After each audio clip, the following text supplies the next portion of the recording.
તો કેમ છો મિત્રો, તમારું સ્વાગત છે આપણા નવા મિની વ્લોગમાં. મિત્રો આપણે દુકાન આવીને તરત જ તે બધું છટીને બધું કરી નાખ્યું હતું. પછી બહાર તાપણું જોઈને ઘડીક તો આપણે આગે જોઈ લીધું હતું. પછી બે ગયો નાસ્તો કરવા માટે, કારણ કે નાસ્તો થઈ ગયો ત્યાં સાંજ ભાખરી બી એટલે માટે નાસ્તો પેલા કરી લીધો. પછી આવવા માટે કસ્ટમરને બધું આપવા મળ્યો, થેપલા ભાખરી દહીં ને બધું આપવા મળ્યા હતા. અને પછી આવી દાળ શાક વઘારવા માટે પેલા દાળ વઘાર નાખી. પછી દાળ વઘાર માટે જો બેસી ગયો તો તેલ ને બધું તૈયાર કરી નાખ્યું હતું. દાળ વઘારી જો પેલા મસ્ત મજાનો તડકો કરી નાખ્યો હતો ને એવું હોય મિત્રો. પછી તડકો કરીને આપણે દાળ વઘાર નાખી. હવે બનતું શાકમાં તો સેવ ટમાટરનું શાક આજે મિત્રો. સેવ ટમાટરનું શાક હતું એટલે સેવ ટમાટર શાક ની બધી વસ્તુ તૈયાર કરી નાખી. રાઈ નાખીને તેલ દોરી આવ્યું કે નહીં, તેલ જ આવ્યું નહોતું એટલે જો ટમાટા છે મિત્રો, અને બધું રાઈ જીરું બધું કમ્પ્લીટ કરી નાખ્યું હતું.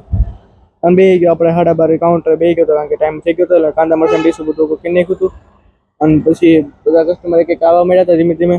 પછી 1:30 વાગી ગયો એટલે ધીમે ધીમે બહુ કસ્ટમર બધા ઓછા થતા ગયા. કોઈ 2-5 જણા જમતા હતા. પછી માપા ગાલતા ને મેકી દો આઈસ્ક્રીમ લગીને. પછી આઈસ્ક્રીમ લગીને માપામાં મેકાયો.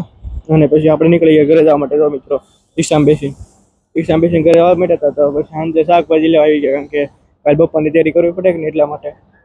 બપોરની તૈયારીમાં શાક લઈને તરત ત્યાં જવાનું હતું આપણે ઘરે, કારણ કે ઘરે જઈને આપણે જવાનું હતું ભાઈબંધની બહાર. આ ભાઈ જો બર્થડે બોલો એકલા.